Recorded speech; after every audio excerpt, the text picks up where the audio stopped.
Sir, ಇವತ್ತಿಂದ ಸಾರಿಗೆ ದರ 15% ಹೆಚ್ಚಿಗೆ ಆಗಿದೆ, ಪ್ರಯಾಣ ಮಾಡ್ತಾ ಇದ್ದಾರೆ. ನಿನ್ನೆ ಮಧ್ಯರಾತ್ರಿಯಿಂದ ಸಾರಿಗೆ ದರವನ್ನು ಏರಿಕೆ ಮಾಡಿರ್ತಕ್ಕಂಥದ್ದು ಏನಿದೆ,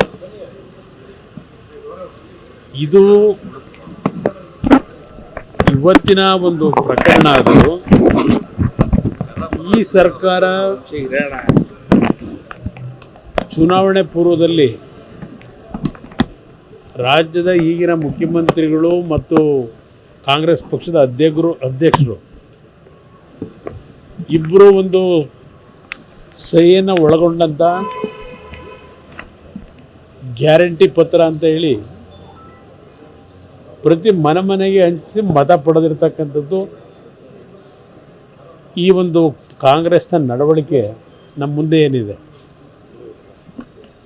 ನಾನು ನೆನ್ನೆಯೂ ಸಹ ಎಲ್ಲ ಒಂದು ಕಡೆ ಮಾತನಾಡಿದೆ. ರಾಜ್ಯದಲ್ಲಿ ಅತ್ಯಂತ ಹೆಚ್ಚಿನ ಒಂದು ಬಜೆಟನ್ನು ಮಂಡನೆ ಮಾಡಿರ್ತಕ್ಕಂಥ ಒಬ್ಬ ಮುಖ್ಯಮಂತ್ರಿಯವರು, ಆರ್ಥಿಕ ಸಚಿವರಾಗೂ ಸಹ ಹೆಚ್ಚಿನ ಒಂದು ಬಜೆಟ್ ಮಂಡನೆ ಮಾಡಿದ್ದಾರೆ. ಇವರ ಸಹಮತದೊಂದಿಗೆ ಈ 5 ಗ್ಯಾರಂಟಿಗಳನ್ನು ಜನತೆ ಮುಂದೆ ನುಡಿದಂತೆ ನಡೆದಿದ್ದೇವೆ. ಅದು ಎಷ್ಟು ಲಕ್ಷ ಬಾರಿ ಪಠನೆ ಮಾಡಿದ್ರೋ ಗೊತ್ತಿಲ್ಲ. ಹೇಳಿದಂಥವರು ಈ ನುಡಿದಂತೆ ನಡಿಲಿಕ್ಕೆ ಯಾವ್ಯಾವ ರೀತಿಯಲ್ಲಿ ಜನಸಾಮಾನ್ಯರ ಒಂದು ಬದುಕಿನ ಜೊತೆ ಚೆಲ್ಲಾಟ ಆಡ್ತಾ ಇದ್ದಾರೆ. ಬಸ್ನಲ್ಲಿ ಪ್ರತಿನಿತ್ಯ ಓಡಾಡೋರು ಶ್ರೀಮಂತ ವರ್ಗದ ಜನ ಅಲ್ಲ, ಇಲ್ಲ ಮಂತ್ರಿಗಳ ಮಕ್ಕಳು, ಮಂತ್ರಿಗಳ ಕುಟುಂಬದವರು ಓಡಾಡೋದಲ್ಲ.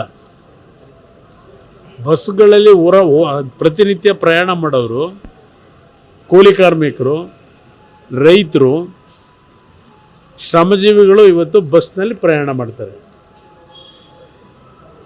ಇಂಥ ಒಂದು ಆ ವರ್ಗದ ಜನರ ಬದುಕಿನ ಜೊತೆ 15% ಇವತ್ತು ಏರಿಕೆ ಮಾಡಿ ಬಸ್ ದರವನ್ನು ಯಾವ ಸಾಧನೆ ನೀವು ಮಾಡಲಿಕ್ಕೆ ಹೊರಟಿದ್ದೀರಿ? ನಿಮ್ಮ ಗ್ಯಾರಂಟಿ ಸ್ಕೀಮ್ಗೆ ನಂದು ವಿರೋಧ ಇಲ್ಲ, ಇವತ್ತು ಸಹ ವಿರೋಧ ಇಲ್ಲ. ನೀವೇನು 5 ಗ್ಯಾರಂಟಿ ಘೋಷಣೆ ಮಾಡಿದ್ದೀರಿ ಅದನ್ನು ಇನ್ನೂ ಮುಂದುವರಿಸಿ, ಯಾವುದೇ ಕಾರಣಕ್ಕೂ ಅದು ನಿಲ್ಲಿಸಬೇಡಿ.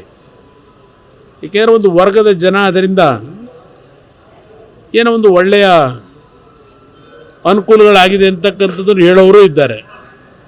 ಅದನ್ನು ನಿಲ್ಲಿಸಿ ಅನ್ನೋದನ್ನು ನಾನು ಹೇಳಲ್ಲ.